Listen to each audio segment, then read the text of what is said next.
नमस्कार मित्रांनो, बरेच कॉमेंट्स आलेत की कपाशीमध्ये जे तुम्ही ग्लायसेलचा फवारा केला आहे त्याच्यानंतर त्याच्या रिझल्टचा व्हिडिओ घ्या.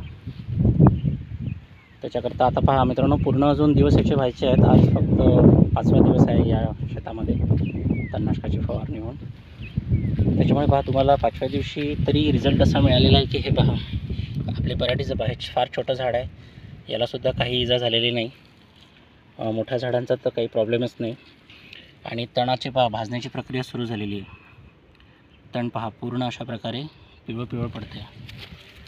प्रत्येक ठिकाणी आता वेगवेगळ्या टाईपचं तण याच्यामध्ये आहे. काही जे गवतासारखं दिसतं आहे ते पूर्ण भाजून पहा पिवळं पडलं आहे.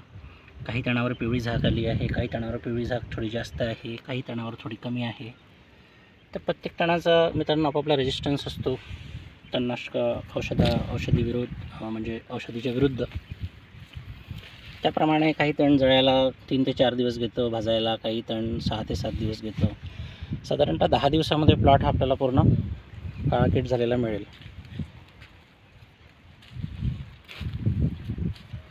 पहा, तुमची जिथपर्यंत नजर जाईल व्हिडिओमध्ये तिथपर्यंत तुम्हाला पिवळी झाक पहा साधारणतः. आता हा जो डावीकडला शेताचा भाग आहे त्या भागामध्ये आपला 1 दिवस लेट झालेला आहे फवारा, कारण हा जो बांधाखालचं जे शेत आहे याच्यामध्ये सीताफळाच्या कलमा पण आहेत.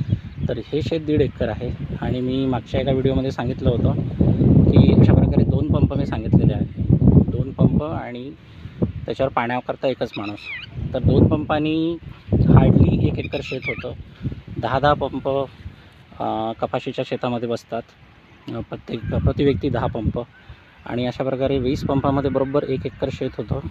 तर आता हे 3 एकर शेत, तसं टोटल 3.5 एकर शेत आहे. बरोबर 3 दिवसामध्ये 3 एकर शेत झालेलं आहे आपलं मारून.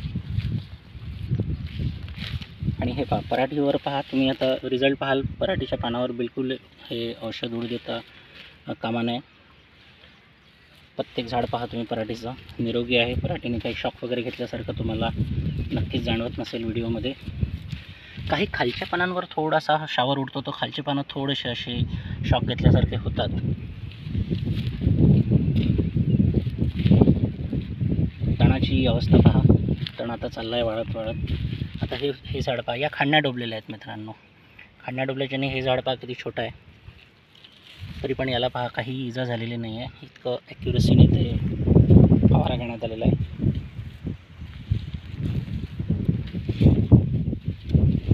वरून पहा, तुम्हाला वरून एकाही झाडाची पानं भाजल्यासारखी दिसणार नाही.